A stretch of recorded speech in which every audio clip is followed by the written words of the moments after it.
pessoal, tudo bem? É um prazer tê-los aqui novamente. Estamos indo para mais uma entrevista do nosso canal Convite19.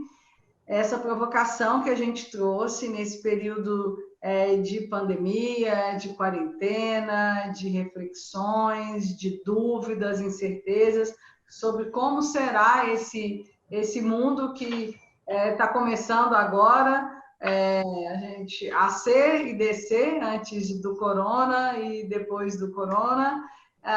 E eu estou aqui com uma pessoa que é uma pessoa que eu admiro muito, que é o Saidou Mohamed, que ele é editor, publisher da Quality Mark, que é uma editora de bastante renome e peso, principalmente para quem é do mundo corporativo, que traz títulos muito interessantes, nacionais e internacionais, na área de gestão, em suas várias áreas, né? Gestão de pessoas, gestão de processos, gestão do negócio.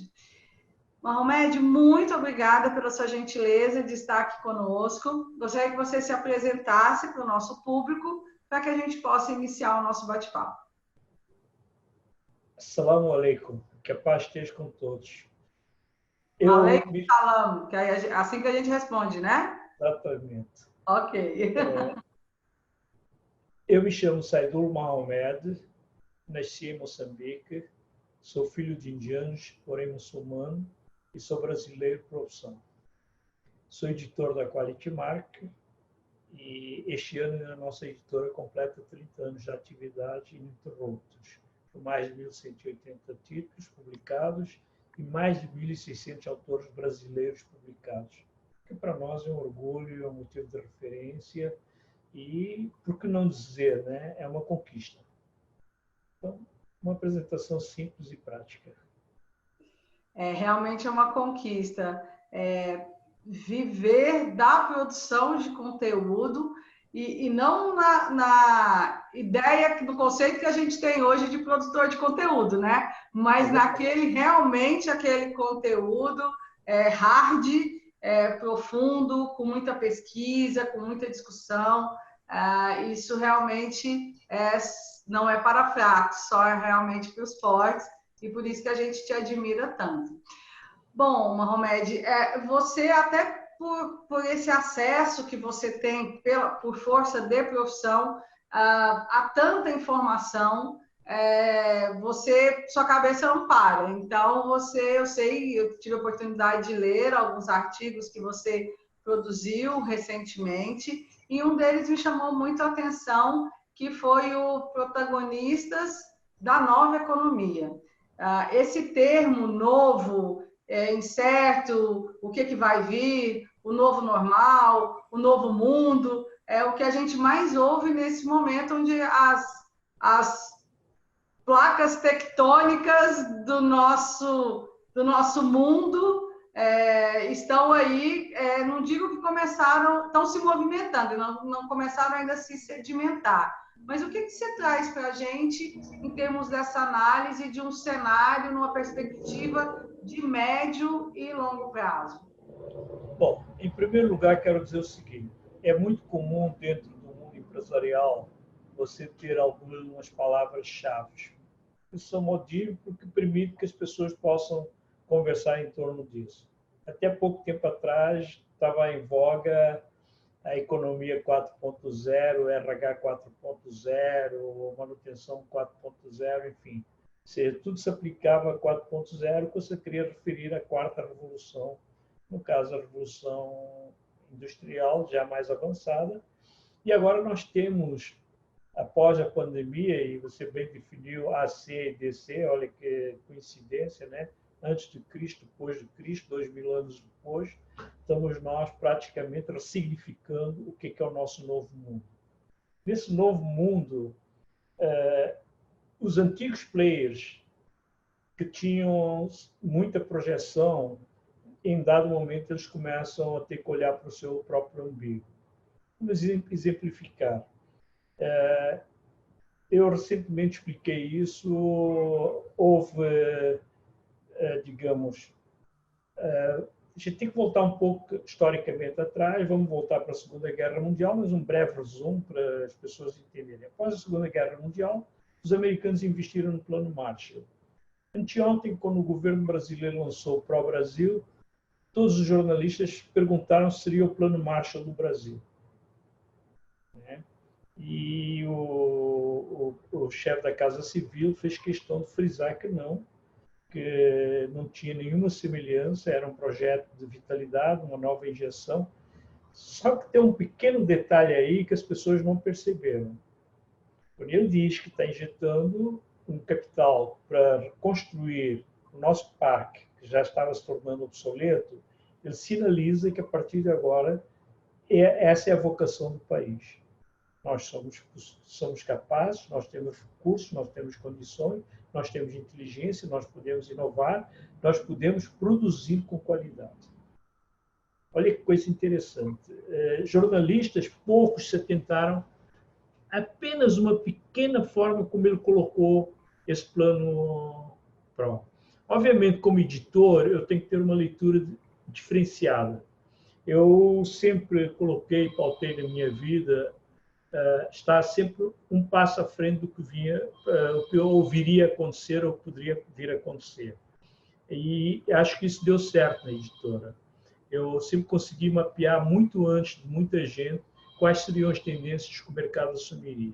E aí você tem vários recursos oferecidos aí. Você tem relatórios da New Horizons, onde você tem a Organização Mundial que te oferece, tá?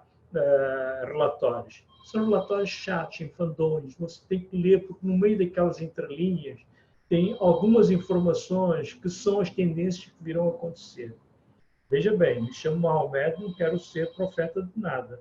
Eu simplesmente quero sinalizar algumas mudanças. Então, voltando de novo ao Plano Marshall, enquanto que os americanos ficaram atentos a essa questão do Plano Marshall, o resto do povo, o resto do mundo, tá, começou a perceber uma outra possibilidade. Então, naquela época, os grandes players seriam a Rússia e a China. Estados Unidos e a Rússia. Eles viviam naquela guerra fria deles, né? A grande vantagem para a humanidade é que eles conseguiram baixar todo o seu arsenal bélico, no caso das bombas atômicas. Mas, por outro lado, outros países conseguiram ter acesso a essa tecnologia da bomba atômica. Em alguns momentos, essas tecnologias foram utilizadas para a geração de energia, devido ao caso de Chernobyl, que foi um fracasso, depois Fukuyama, que nos colocou em risco. Atentos a isso, novas tecnologias começaram a surgir, tecnologias mais livres, tá? Menos perigosas, como a energia solar. Tá? E hoje, quando você vai para o mar da Escandinávia, você praticamente vê um parque eólico no meio do mar gerando energia. Né? Os portugueses descobriram uma tecnologia para gerar energia com as ondas do mar. E nós temos esse processo já estabelecido no Brasil, no Porto Suape. Nós temos lá uma forma de gerar energia através das ondas do mar. As ondas batem com força, então se aplicou a tecnologia desenvolvida pelos portugueses, já estava disponível, e você se coloca com isso, você reduz os custos. Mas a China, que seria o país que estava em 15º lugar, que não aparecia no radar, ela já tinha um planejamento feito muito antes, porque o chinês não pensa por 3 anos, ele pensa para 10, 20, 30, 50 anos. Tinha um formidável desafio de poder dar vazão à massa de pessoas, porque através de uma política, depois da morte de Mao Tse-tung, eles saíram daquela coisa de 550 milhões para 900 milhões, quase 1 bilhão de pessoas, e precisavam gerar, de alguma forma, sustento para essas pessoas.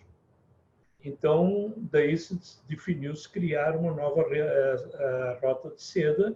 Essa rota de seda passou despercebida por muita gente, mas que estrategicamente trazia e confluía uma série de ações que eram importantes para eles. Então, posso citar algumas.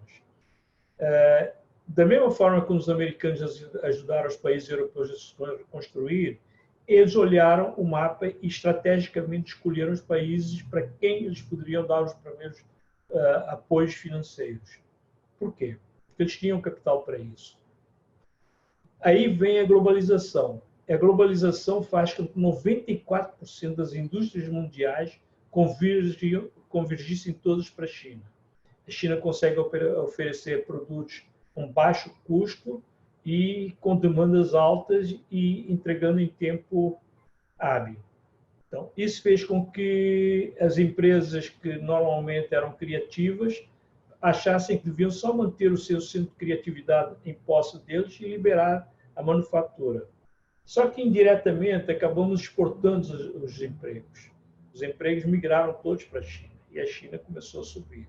Se você olhar o PIB chinês, desde 1997, que é quando o projeto já começa a funcionar a pleno vapor, ele vem crescendo. Ele só deu um tranco agora, há 2 meses. Foi o primeiro trimestre em que o PIB não acompanhou o crescimento. Tá? Ainda não sabemos se ele vai ser tão deflacionado ou não, porque ainda há uma grande dependência mundial na compra dos seus produtos. Mas, por outro lado, você começa a perceber que outros países já se atentaram a isso, e aí, se você analisa, por exemplo, o seu principal competidor, que é os Estados Unidos, a gente via toda hora, Estados Unidos põe sanções contra a China e aquela briga. Só que a China já tem praticamente a dívida interna dos Estados Unidos na sua mão. Portanto, ela, a hora que quiser, ela consegue manipular a bolsa a seu favor. Ela pode até depreciar o dólar. Tá? Mas os americanos não são burros. Eles até são inteligentes, por isso que eles foram líderes por muito tempo do mundo. E eles, então, começaram. Então, a primeira coisa que eles fizeram foi não serem mais dependentes do petróleo, começaram a produzir o seu próprio petróleo. Só que, com a crise do petróleo que aconteceu há cerca de 2 meses entre a Rússia e a Arábia Saudita, fazendo parte da OPEP, das organizações produtoras de petróleo, de exploração de petróleo, eles não se bicaram, não conseguiram chegar no acordo de manter a produção do jeito que estava. Então, a Rússia avisou para a Arábia Saudita que não ia cumprir e que ela ia aumentar a produção. E a Arábia Saudita disse, ok, vamos lá, queda de braço, vamos ver quem tem mais força. E aí eles entraram numa queda de braço suicida, praticamente. Porque o que aconteceu? Ao aumentar a produção da Arábia Saudita, tá, e ela consegue aumentar essa produção a hora que ela quer, porque ela tem um custo mais baixo de exploração de petróleo, tá? O custo dela é 2,4 a 40 dólares por barril, enquanto que os russos pagam em torno de 10,24 por barril, por alguma coisa próxima disso, a diferença é abissal. Né? E aí o que iria acontecer? A um dado momento você teria uma oferta de petróleo muito mais barata. Isso aconteceu no Canadá, você tem algumas regiões do Canadá, um barril de petróleo antes da semana passada, quando ele foi ofertado a $1 nos Estados Unidos, na Bolsa dos Estados Unidos, a $1 o barril. Tá? Nós pagamos por 1 litro quase $1. Nós estamos falando de um barril de petróleo custando $1. E o que aconteceu? Eles já tinham o preço a $10. Só que aí viria um outro problema. Qual seria o problema? O excesso de produção e com a pandemia, o uso desse petróleo foi decaindo. As pessoas ficaram confinadas, passaram a não usar mais o carro, tivemos algumas vantagens ambientais fantásticas, né? A poluição acabou, os mares estão mais limpos, tá? Até Veneza a gente já consegue olhar para a água e ver que ela é cristalina, né? Porque parou a movimentação dos barcos que removiam aquele lodo e tal, e o lodo desceu.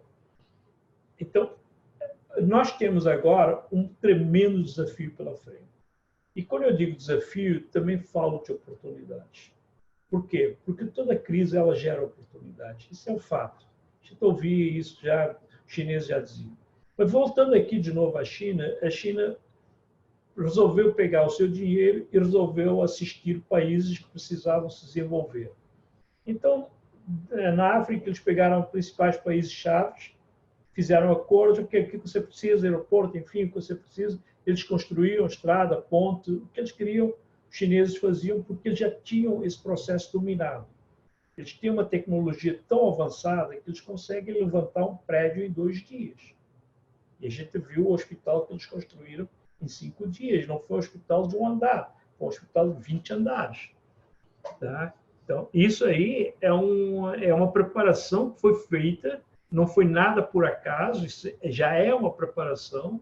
É um país que está preparado para responder rapidamente às demandas. Tá?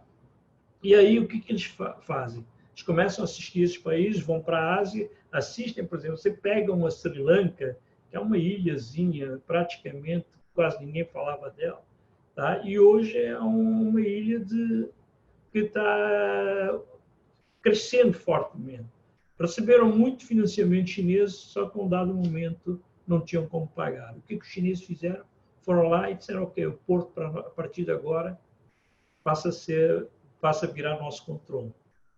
Portanto, dentro da rota da seda, a nova rota da seda, os portos seriam estratégicos.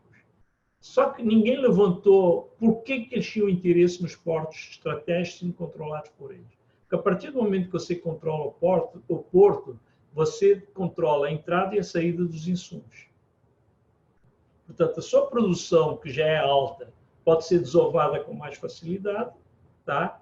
E, em contrapartida, o país que está devendo, que lhe paga através de recursos ou minerais ou alimentícios, possam ser carregados rapidamente. Logicamente que os navios deles passam a ter prioridade. Esse poderia ser o lado mais ruim, tá? Dessa nova, vamos supor, eu não quero falar colonização, porque eu acho que isso já virou passado. Senão, se a gente ficar se martirizando porque fomos colonizados ou porque somos colonizados, eu acho que no mundo moderno já não comporta. Esse é um discurso obsoleto, arcaico. As pessoas são todas iguais, todas têm inteligência. Tá? Eu poderia citar aqui várias descobertas feitas pelos negros como pelos brancos, tá? E não é por aí. Eu acho que agora começa a surgir uma nova questão. De que forma os países vão se comportar a partir de agora? Eles têm desafios formidáveis. Nós estamos vendo aqui no Brasil. O governo disse que poderia alimentar durante 2 meses com R$600, tá? Para ajudar os mais carentes. Só na primeira abertura já temos mais de 45 a 48 milhões de pessoas. Lógico, agora a imprensa está cobrando porque o atraso. Só que esquecem que dessas 45 a 48 milhões de pessoas que se inscreveram para ter direito a essa ajuda, tem muita gente ali que não tem nada a ver. Tá? Então, a Caixa e a Dataprev, seja lá quem for, vai ter que processar e limpar. Por outro lado, quando isso acontece, o governo começa a ter noção de quem é quem. E a China dá esse exemplo, porque ela hoje controla a pandemia através de câmeras que estão filmando o tempo todo. Se você está andando numa cidade chinesa, rapidamente você é identificado, aquela é Dilse, ela é uma cidadã brasileira, tá? Temperatura do corpo dela. Olha, vamos perder os nossos direitos pessoais, porque eles se tornam públicos, não sabemos qual o uso que eles podem fazer. Mas essa é uma outra discussão ética que com o tempo será levantada, aliás, já foi levantada e que começa a ser questionada. Mas o avanço tecnológico ele é tão grande, é fabuloso, que ele te permite hoje recriar uma série de situações. Tá? Então, por exemplo, aqui no Brasil tivemos a demanda de, primeiro, que tínhamos importado as máscaras que não chegavam. E hoje já não precisamos mais nos preocupar com as máscaras, porque a nossa indústria brasileira já se capacitou para fazer essas máscaras. Veja que coisa interessante, né? Você pega uma alpargatas que fazia havaianas e ela diz assim, mas espera aí, eu posso fazer as máscaras. Eu faço roupas, só preciso cortar, formatar e entregar. Né? Tendo matéria-prima, você faz. Então, essa é uma coisa que vai fazer que haja uma migração de empregos, porque muita gente está sendo desempregada. A Sebrae anunciou que mais 600 mil postos, 600 mil empresas já faliram nesse período de 20 dias, que é uma notícia muito triste, é preocupante, tá? Porque são empresas que tinham empreendedores que tinham um sonho e que realizavam o seu sonho através de pouco investimento ou com algum investimento, mas praticamente vivendo o dia a dia e que geravam pelo menos 2, 3, 4, 5 empregos. Isso se perdeu. Exatamente, é o que eu ia pontuar, né? A gente sabe que são as micro e pequenas empresas que geram o maior número de empregos e que são aquelas que têm menor fôlego para passar por situações de crise tão acentuadas quanto essa, né?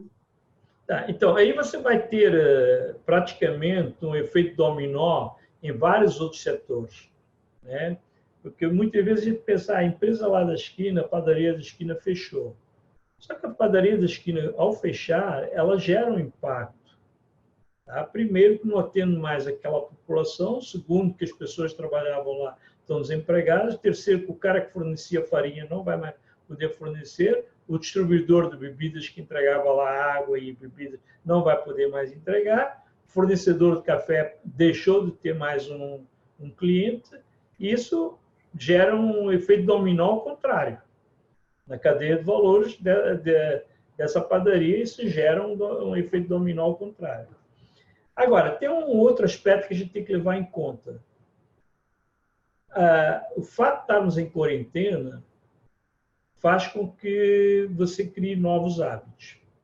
Tá?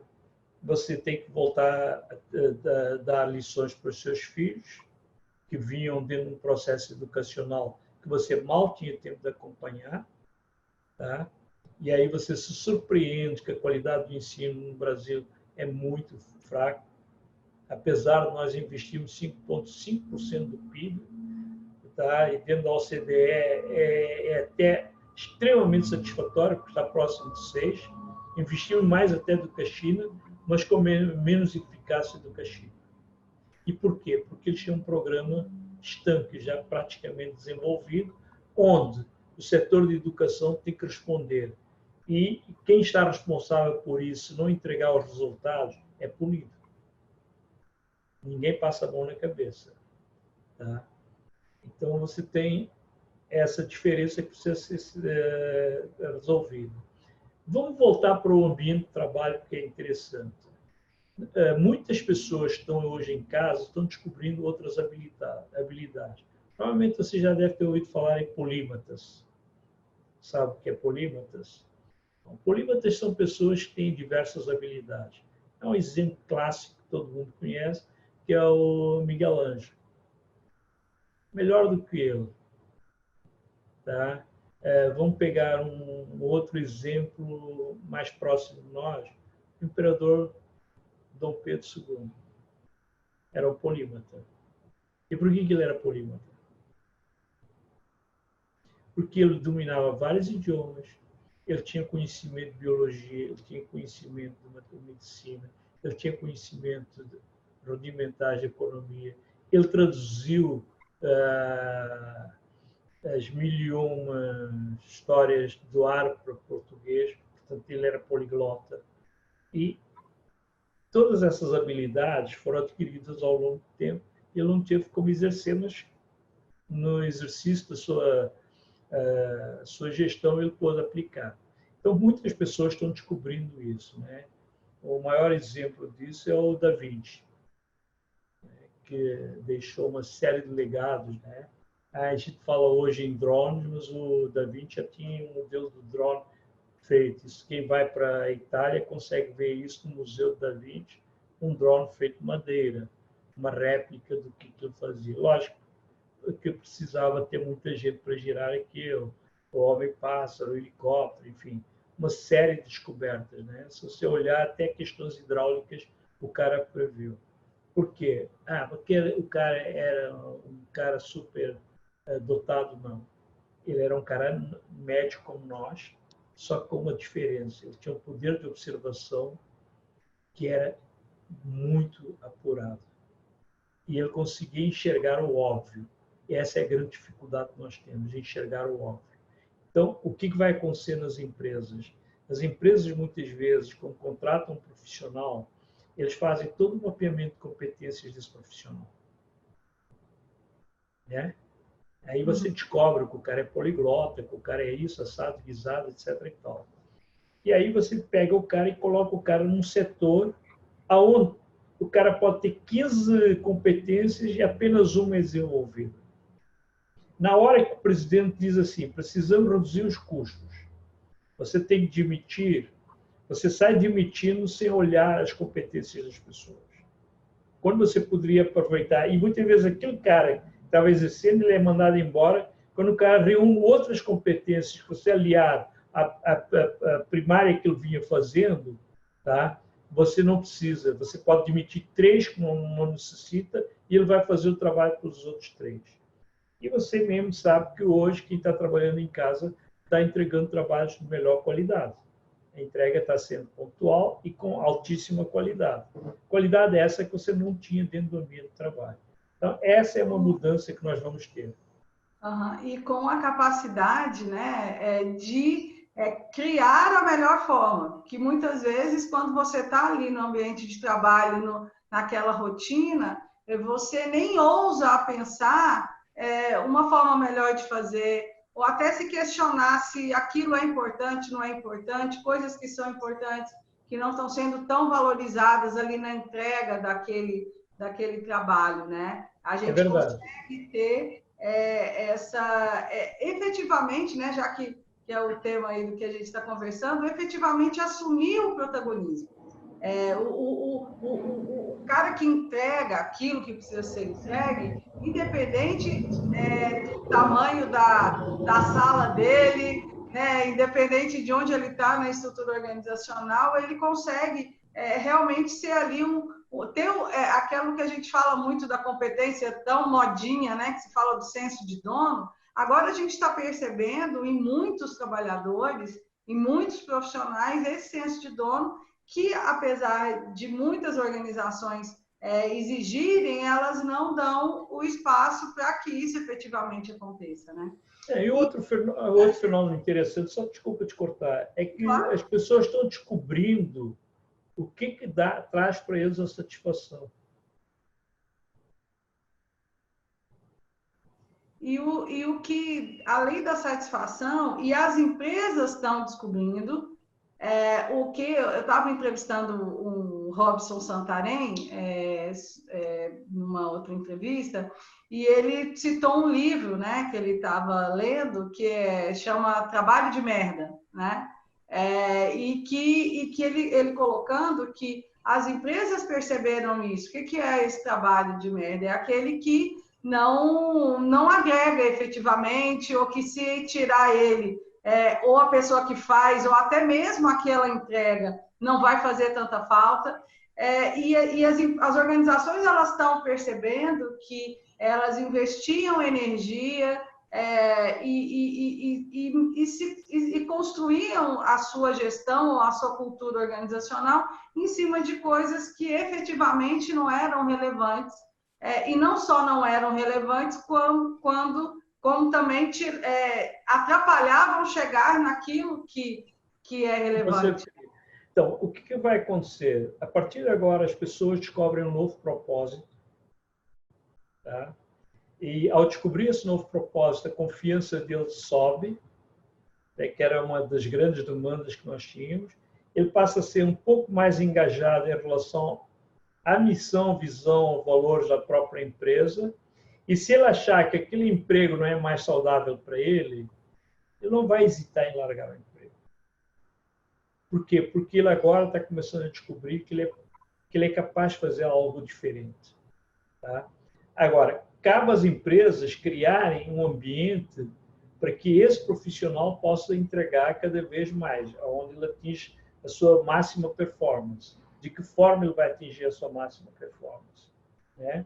Os processos empresariais, eles vão ser seriamente modificados. Tá?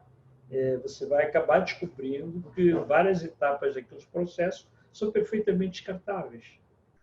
Tá? coisa que você não fazia antes, porque você via naquela rotina matemática, tum, tum, tum, e vamos lá, entregou, acabou e tal, vamos para o outro, né? As pessoas serão um pouco mais ouvidas, tá? Em termos de sugestões. As pessoas estão percebendo o que é o mercado. Porque o cara hoje tem tempo em casa, ele precisa adquirir as coisas, ele tem tempo até de pesquisar qual é o conteúdo que ele está adquirindo. É impressionante, mas antes era uma coisa mecânica, hoje não. É uma coisa consensada e confiada. Tá? E aí tem um outro dado. O novo homem que surge após a pandemia, ele já não é mais o consumista, tão consumista. Esse é um detalhe extremamente interessante. Até por quê? Porque isso vai impactar fortemente nas empresas. Tá? Empresas que antes achavam que precisavam ter grandes estabelecimentos, elas começam a descobrir que podem fazer com muito mais eficiência, tá? Usando o e-commerce como um segundo caminho. Ou seja, a explosão do e-commerce, nesse momento, já está começando a mostrar a que veio. E está começando a provar para as pessoas que está funcionando. Porque, felizmente, nós ainda temos as entregas sendo feitas. Tá? Mas, por exemplo, vamos pegar uma estatal como os Correios, que há 30 anos atrás era a empresa de maior referência, que aparecia em primeiro lugar como a melhor empresa brasileira, e que depois de 30 anos despencou como a pior empresa brasileira. E hoje você vai questionar se você precisa de uma Correios para fazer entrega, se você tem a RAP, a Uber ou qualquer outro nome que apareça aí, no modelo de negócio que foi apresentado nos últimos 10 anos. Né? Quando a gente fala uberização dos negócios, são negócios exponenciais, praticamente disruptivos, que criaram uma nova cadeia de valores. Essa nova cadeia de valores é que o empresário atual precisa entender. Por exemplo, vamos pegar o empresário do teu estado. O cara é da área agrícola. Tá? Lógico que ele vai ter demanda o tempo todo, mas ele hoje já começa a ter dentro do seu negócio algumas ferramentas tecnológicas que vão ajudá-lo nisso. Aí, tá? Ele hoje pode ter um drone, tá? Para fumigar. Quando ele tinha uma avioneta para fazer isso, custava muito mais caro a hora.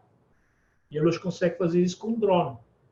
Tá? E com uma outra vantagem, atacar localmente aonde ele precisa exatamente fumigar. Não precisa mais fazer aquela fumigação inteira do campo de produção. Portanto, isso impacta. Não é nada. Ao final das contas, quando o cara for botar isso na ponta do lápis, representa uma margem de ganho. Então, a tecnologia, de alguma forma, né? Você vê que um dos grandes negócios que ninguém quase fala é a oferta do serviço meteorológico. Isso no mundo inteiro. As agências de serviço meteorológico, elas têm um faturamento próprio porque elas conseguem te informar, dando a previsão, você vai ter uma geada, você vai ter uma chuva forte, você vai ter uma chuva mínima, o que permite o indivíduo que precisa daquelas informações se programar. Né? Há um dado terrível que eu li anteontem. O Parque de Energia Solar dos Estados Unidos simplesmente demitiu 100 mil pessoas. Bom, os Estados Unidos está num descalabro, né? O país que você tinha o pleno emprego, agora você tem mais de 30, 32 milhões de pessoas desempregadas. Então, eles vão ter que se reconstruir também. Então, o que acontece? Você começa a ter que se preocupar com isso. Mas olha a coisa interessante deles. Nessa pandemia toda, quem é o líder que você destacaria? Pegamos líder mundial. Um ou dois? Angela Merkel. Tá, uma. Olha a dificuldade que você tem de apontar líderes. Está puxado. Tá. O que está acontecendo? Essa crise está mostrando a ausência de lideranças. Tá? Por quê? Porque a maior parte dos líderes eles foram pegos no contrapé. Porque a agenda deles estava voltada para uma outra coisa e jamais pensaram em ter um plano de contingenciamento ou um plano de crise, de gestão de crise.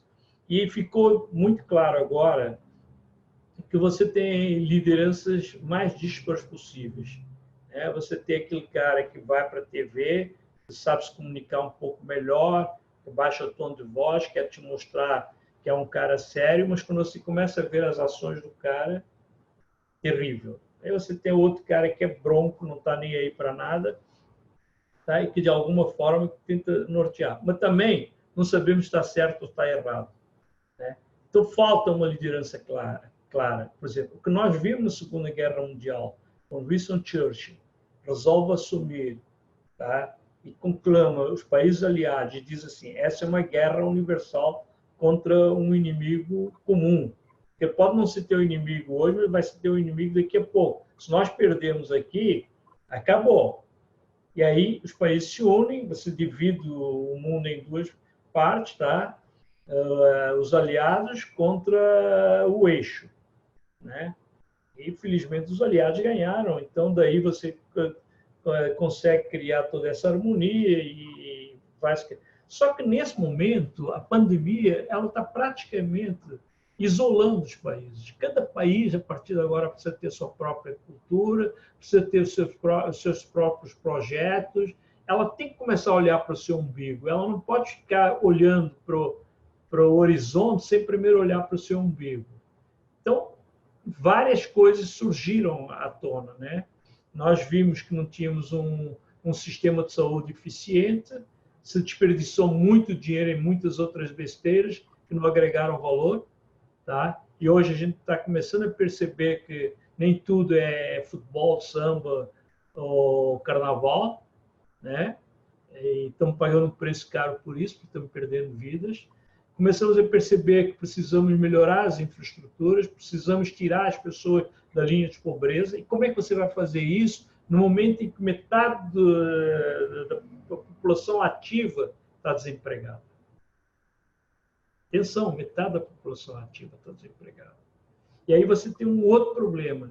Quando você começa a fazer demandas para custear a máquina pública, que aqui para nós,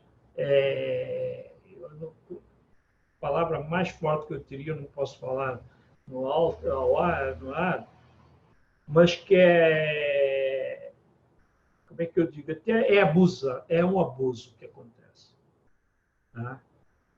Né? Você ter uma máquina pública tão pesada quanto nós temos. Se você conseguir aliviar essa máquina pública, você terá recursos para investir naquilo que a gente mais necessita. Trazer saneamento, portanto, existe oportunidade para empresas que trabalham com essa área, grandes oportunidades. Antes o político descorava disso, porque achava que isso não dava votos, porque ninguém vê o que passa por baixo da terra, né? Então, ele queria era botar um poste de iluminação que chamava mais atenção do que botar um tubo para escoar, saneamento. Então, essa lógica começa a mudar. As pessoas estão muito mais conscientes de seus direitos, as pessoas começam a resgatar a sua cidadania, de uma ou de outra forma, as pessoas estão mais solidárias, as pessoas começam a ser mais fraternas, o olhar pelo próximo começa a ser maior, o fato de você ser do que ter passa a ter mais importância, você ressignifica os valores dentro da sua própria casa e depois você consegue ressignificar isso dentro do seu próprio ambiente de trabalho. Aos poucos, esse é um trabalho que a gente vai ver muito, tá? A gente vai ver muita gente começar a falar sobre espiritualidade, que era um assunto que vinha devagar crescendo. Nós vamos começar a perceber o coaching não do jeito que a gente viu massificado ultimamente, tinha mais picaretas do que coaches. Desculpe, eu sou editor e sei do que eu estou falando, porque eu vejo isso, tá? Vejo e percebo isso. Tá? E, neste momento, está todo mundo, de alguma forma, querendo mostrar a cara para ser lembrado. Todos buscam alguma solução para ser lembrado. Ou é através de artigos, ou através de vídeo, ou através de e-book, enfim. Há uma proliferação. Ontem foi o Dia Mundial do Livro. Tá? Muito feliz por termos um Dia Mundial do Livro, mas muito triste também, porque Tem uma coisa que um cara falou lá atrás, um psicólogo, que está me falhando o nome agora, ele disse o seguinte, que a geração que está vindo agora, ela pouco lê. Daqui a 3 ou 4 gerações, nós teremos um mundo de abestalhados, porque não terão senso crítico. Isso me preocupa. Isso me preocupa porque não há incentivo nessa área. Tá? Mas, por outro lado, estou um pouco mais feliz agora, porque tenho conversado com algumas pessoas do setor e estou percebendo que a pandemia fez com que as pessoas voltassem a ler mais. Então, por um lado, sempre tem um lado você perde, o outro você ganha. Mas, na realidade, o que nós vamos ter? Nós vamos ter esse novo renascimento. Eu acho que a palavra renascimento ela fica bem, mas também te leva a uma comparação de um período que não era muito positivo. Entendeu? Ela te leva para um período que hoje a gente sabe o que significou aqueles renascimentos, né? Então, nós temos agora um outro conceito, que é o que a gente precisa começar a tentar. Nos primórdios da civilização, nós tivemos o homem coletor. Ele saía para coletar comida, frutos e tal, se alimentar. Aí descobriu a pedra, descobriu que podia fazer o facão, e aí ele começa a se alimentar, daí vem as agrovilas, vem a vida comunitária, se organiza em vilas, primeiro agrovilas, depois em cidade e em nações. Aí vem a globalização e desmonta tudo, não tem mais fronteiras, agora todo mundo é igual, podemos negociar, aí você cria blocos. Né? Na Europa você tem o mercado como europeu, aqui você tinha a ALCA e outros, tá? Com várias siglas. Né? Na Ásia também você tem as organizações asiáticas e o mundo vai se organizando dessa forma. Só que nesse novo amanhã, tá? Isso vai voltar a ter uma nova significação. Eu já não vejo mais que não tenha fronteiras. Eu acho que as fronteiras serão muito mais delimitadas, muito mais claras, muito mais marcantes, seja elas em termos físicos, seja ela em termos de valores. Tá? O que o africano precisa não é o que o europeu precisa. Tá? E o que o brasileiro quer não é o que o americano quer. Então, você começa a ter essa divergência. E, olha, estou falando do Brasil, que nós estamos na América, mas também cito logo os Estados Unidos. Tá? Porque o que eles querem não é o que os outros querem. Tá? E aí você começa a querer fazer uso daquilo que é. Ou seja, você resgata os valores culturais que são a essência. Por exemplo, eu estou no Brasil, mas eu não consigo me desligar com os valores culturais do país onde eu nasci. Em Moçambique, eu leio diariamente todos os newsletters daquele país. Tá? Eu estou há 44 anos fora e sinto que estou lá, vivendo lá. Por quê? Porque tenho a família, tenho todo mundo que me comenta, etc. Então, estou muito mais por dentro do que está acontecendo lá do que muita gente que mora lá. Né? Essa é a grande vantagem da tecnologia que te permite. Né? Recentemente, há uns 8, 9 meses, nasceu uma sobrinha neta, olha que tem várias, mas não sei por que motivo essa particularmente me conquistou. Tá? E eu hoje não consigo passar um dia sem vê-la. E ela está em Portugal. Mas você vai, clica, ela ainda não está falando, mas já começa a entender as vozes. É só eu chamar o nome dela e imediatamente ela vira para ver e abre um sorriso. Ganhei o dia. Ganhei o dia. Então, a tecnologia, de alguma forma, ela se torna presente. Né? Por exemplo, ontem eu passei o dia inteiro, eu praticamente não pude ler nada, porque eu estava só agradecendo as pessoas ligando para desejar o Feliz Ramadã, porque é uma tradição cultural nossa, em que nós nos cumprimentamos uns aos outros, falar com minha irmã em Londres, falar com meus primos em Moçambique, enfim, amigo do Canadá que ligou, o cara dos Estados Unidos que ligou, o cara da Austrália, porque eu tenho amigos no mundo inteiro, né?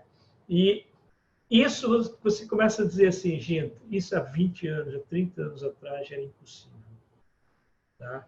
eu ficava sabendo que alguém morreu porque 3 ou 4 meses depois.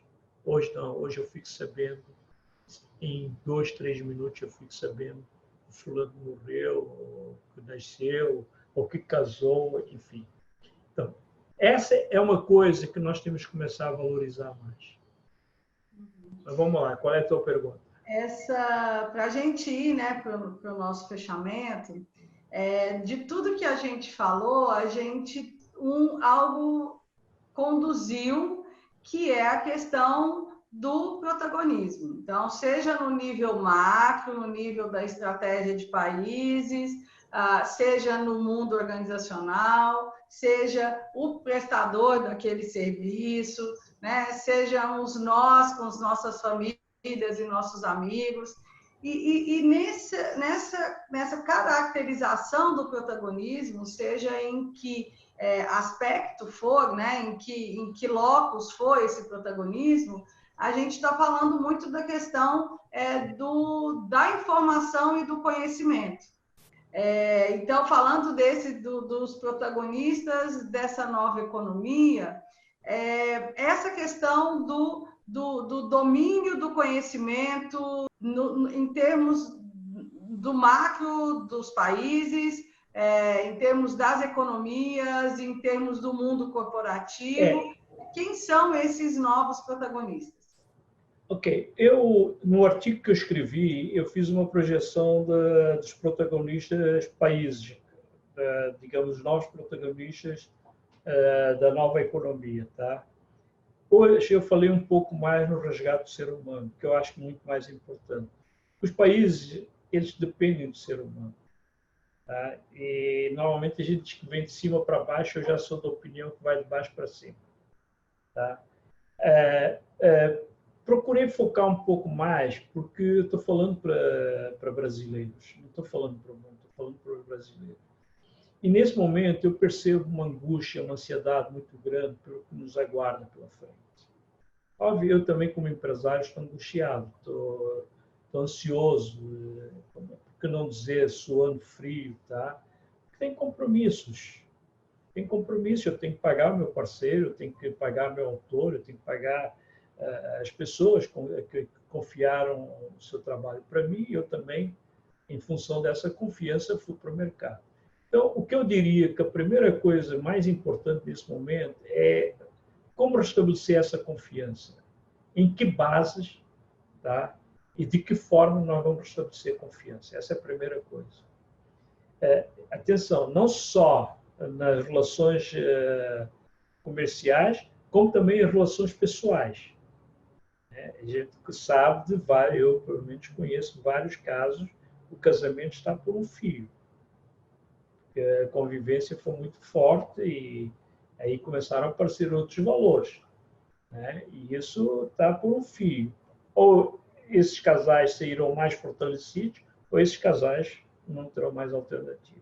E estamos falando em confiança, porque isso é confiança. De que forma você vai fazer com que essa confiança gere um ambiente em que as pessoas estejam engajadas para defender um novo propósito? As empresas agora vão ter que definir qual é o seu verdadeiro propósito. Tá?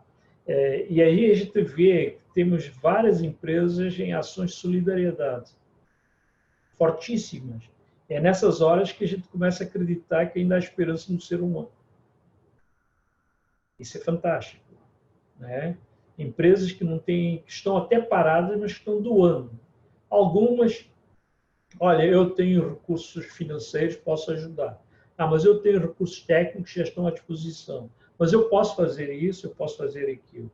Né? Aonde você imaginaria que 2 montadores de carros fossem fabricar ventiladores? Né? Essa é uma inovação. Mas é uma inovação que é possível ser feita porque você já tem os recursos tecnológicos à sua disposição e você faz. Você vê, por exemplo, o crescimento 3D era uma tendência que vinha se falando muito do 4.0, que as impressoras 3D seriam um grande diferencial. E é um fato. Hoje é um fato. Não é mais uma promessa, é uma realidade. Né? Quer dizer, uma indústria automobilística que quer lançar um modelo de um carro, ela gastava muito dinheiro com os moldes do carro. Era uma fortuna, porque cada molde tinha que ser muito bem projetado, tá? Para que aquele design que o cara botou na prancheta saísse do jeito que ele queria, lógico, com milímetros, centímetros e tal. Hoje, você pega aquele design, entrega numa prancheta do computador, tá? Ela faz a leitura, põe a impressora 3D do lado e ela corta o molde, tá? Em fração de... Leva um pouco mais de tempo, mas vamos comparar. Enquanto com o molde antigo você levava meses para fazer, tá? E aí você estava toda... Custo altíssimo, porque isso é custo. Hoje você consegue fazer isso em questão de horas. Tá? Então, isso já te traz uma coisa muito boa. Veja, vou te dar um exemplo. Quando descobriram a penicilina, até ela virar remédio, ela levou 50 anos. Nós estamos falando de uma vacina para coronavírus que já está sendo testada em menos de um ano. Isso não aconteceria há 30, 40 anos atrás. Né? Portanto, as ondas de crescimento que nós fomos vivendo, elas tinham um espaço de 60, 80 anos e foram caindo. Por exemplo, há um exemplo clássico que o Stalin, preocupado com o avanço dos Estados Unidos, contratou um economista famoso na Rússia, o Andrei Kondratiev, e pediu para que ele estudasse o ciclo de crescimento americano. Ele chegou e explicou, os caras estão crescendo porque eles são inovadores, por isso.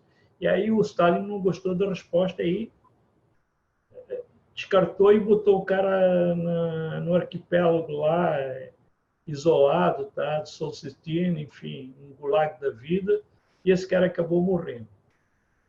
Alguns anos depois, Joseph Schumpeter, outro grande economista americano, resolve estudar a teoria,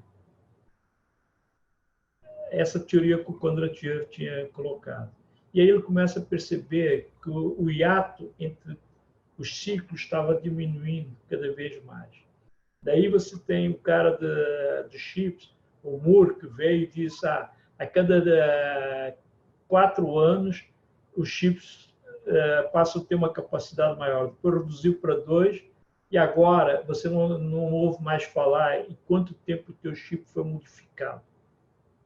Né? O chip celular que você usa cada vez mais nanométrico, tá? E realizando 50 mil funções que você nem sequer imagina. E esse é o avanço da tecnologia. Né? Quando lançaram o homem para a Lua, você tinha um prédio com vários computadores com transistores interligados para poderem fazer a projeção. Hoje, um cell phone desses coloca o cara na Lua e traz ele de volta, sem errar. É impressionante. Essa é a capacidade. Então, o que acontece? Nós temos que ter agora um novo olhar. Esse novo olhar exige que você tenha uma mente mais aberta, uma mente mais apta, tá? Aquele velho ditado que a gente sempre usou muito em RH, capacidade de aprender, desaprender para aprender novamente. Lógico que isso vai acontecer. Você tem que ter você tem que integrar os polímatas nesse processo, tá? Então você precisa ter hoje uma capacidade polímata muito maior, tá? Porque de fato eles podem contribuir e de que forma eles vão contribuir. Isso cabe ao espaço que você der dentro do ambiente de trabalho, tá? Você vai ter ferramentas que você não usava, que você vai poder usar, tá? Veja o exemplo, nós estamos conversando aqui através de uma ferramenta de vídeo, o Zoom. O Zoom, até antes da pandemia, tinha uma média de 10 milhões de usuários. Depois da pandemia, explodiu para mais de 200 milhões de usuários. Ou seja, nem a Zoom estava tecnicamente preparada para absorver esse impacto. Por isso que, de vez em quando, você fica sem sinal ou coisa no gênero, o que não acontecia antes. Né? Porque a demanda cresceu. Hoje, as pessoas, algumas famílias mais inteligentes estão usando o próprio Zoom para fazer conferências familiares. É muito fácil. Você reúne, avisa, dá a senha, e naquele horário está todo mundo lá ligado e conversando como se estivesse na sala de casa. né? Vários interlocutores conversando como se estivessem na sala de casa. Então, essa é uma ferramenta que lá atrás nós não usávamos.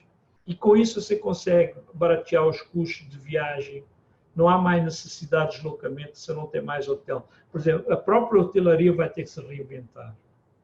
Ontem eu estava conversando com um amigo meu em Moçambique, que tem um dos melhores hotéis na segunda cidade. E ele dizia assim, ele me chama de tio por causa da idade, porque o pai dele e eu temos a mesma idade, então o moleque me chama de tio. Tio, eu estou sem um hóspede no hotel. E ele me ligou para pedir conselhos. E o que eu faço? Porque não vejo perspectiva. E o tio conheceu o meu hotel e sabe que o meu hotel é um dos melhores do Moçambique. É mesmo. Eu estive lá no hotel e vi. É um hotel que não fica devendo nem nada, está nos padrões dos nossos aqui. Uns 5 stars, 5 estrelas. E aí, o que você vai dizer para esse moleque? Como é que ele vai se reinventar? Né? Não adianta eu dizer para ele o que ele tem que fazer, eu tenho que estimular ele a descobrir de que forma ele vai ter a saída. Porque ele está lá, localmente, eu estou aqui. Eu tenho uma visão mais holística, eu tenho uma visão mais prática, mais local. Então, esse é o novo conceito. Antes a gente falava, haja localmente, pense globalmente. Né? Eu acho que agora nós vamos pensar globalmente, entre aspas, vamos agir e produzir localmente. Eu acho que essa é a grande sacada. E com isso, se isso acontecer, em que o produto da casa se valorize, tá? Em que a gente consiga produzir a contento, o país começa a crescer, as pessoas começam a ter empregos, a gente começa a gerar novamente aquele círculo virtuoso que estamos há anos esperando que aconteça. Né? Queira Deus que seja esse o renascimento. É nisso que eu estou apostando. Eu não quero ser pessimista, aliás, nunca fui pessimista, você sabe melhor do que ninguém, até o título do meu livro é Desistir, nunca. Então, não vamos desistir, não vamos entregar isso assim de mão beijada, vamos lutar, vamos trabalhar, vamos ser criativos. Tá? Eu já estou até pensando de que forma eu tenho que estimular a minha equipe. Diariamente eu vou pensando em algumas coisas novas e vou conversando com eles e vou tendo feedback e digo, olha, presta atenção nisso aqui, você prestou atenção? Não. Olha bem de novo, o que você achou? Aí o cara me retorna com o seu homem, tem toda a razão, eu não tinha percebido esse detalhe. Então, hoje você está tendo um pouco mais tempo de reeducar a tua força de trabalho. Né? As empresas estão investindo em treinamento nesse momento, estão fazendo certo, tá? Porque a força de trabalho está, digamos, um pouco ociosa, talvez até muito ociosa, tá? E para manter um vínculo, você põe um curso, alguma coisa, ou, eu sei de casos de palestrantes que estão sendo contratados pelas empresas para falarem para as empresas. Eu mesmo já fui convidado por algumas pessoas que leram os artigos. Falei, tá bom, a hora que eu tiver um tempinho eu falo para vocês sem problema nenhum. Só que eu estou começando a perceber que a minha agenda está começando a ficar bastante ocupada. Né? Então, já tem algumas coisas que eu não estava contando. E isso vai afetar na minha própria produtividade, porque eu continuo trabalhando. Olha que coisa interessante. Nesse período, várias pessoas acharam que podiam escrever um livro. E escreveram. Estão mandando para eu avaliar. Algumas já estão totalmente fora do compasso, porque abordam experiências passadas. E eu, sendo como editor, vou ser honesto. Eu vou privilegiar as experiências que ainda não aconteceram. Porque essa é a minha função, de criar uma provocação social para que as pessoas possam crescer a partir daí. Não me interessa o que dava certo na empresa A, B, C ou D.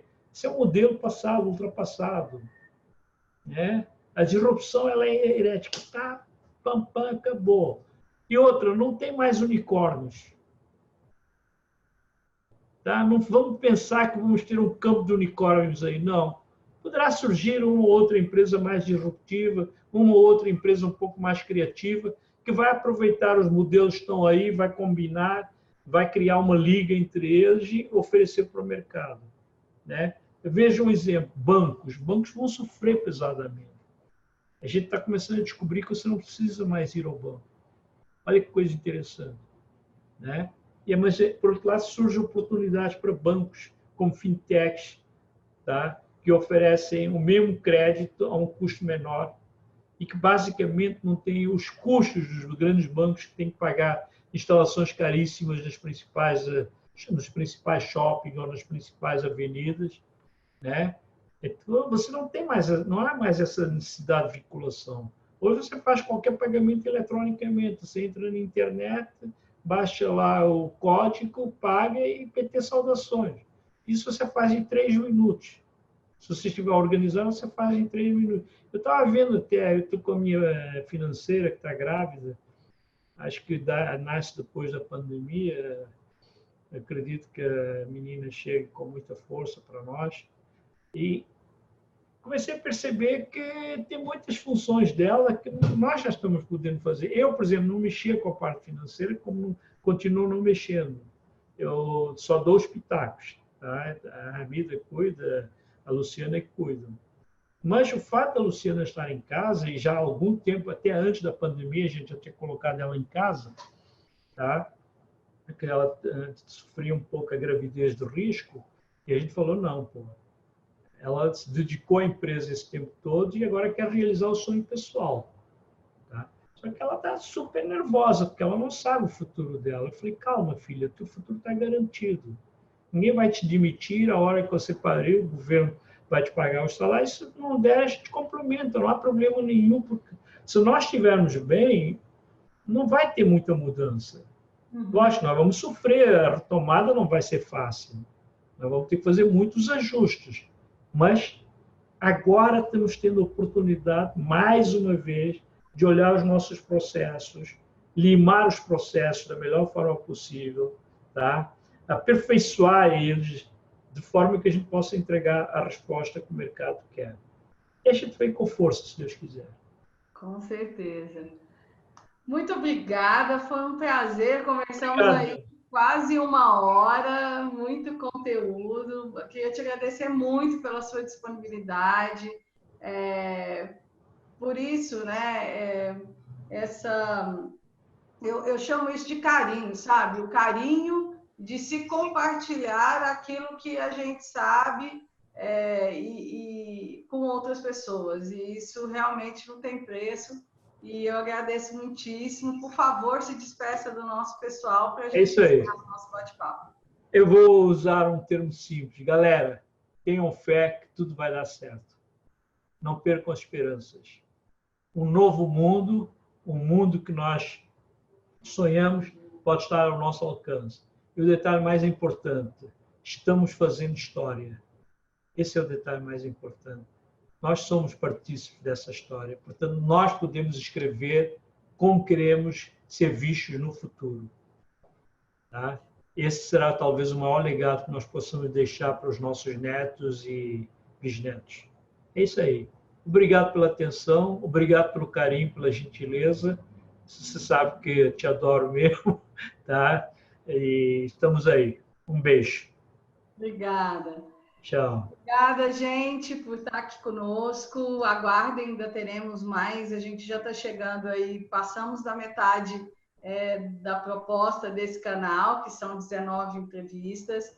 E o que me deixa muito feliz, estamos indo para a nossa reta final. Teremos mais excelentes temas para discutirmos. E muito obrigada. E a gente se vê daqui 2 dias com mais uma entrevista. Um grande abraço. Até logo. Tchau.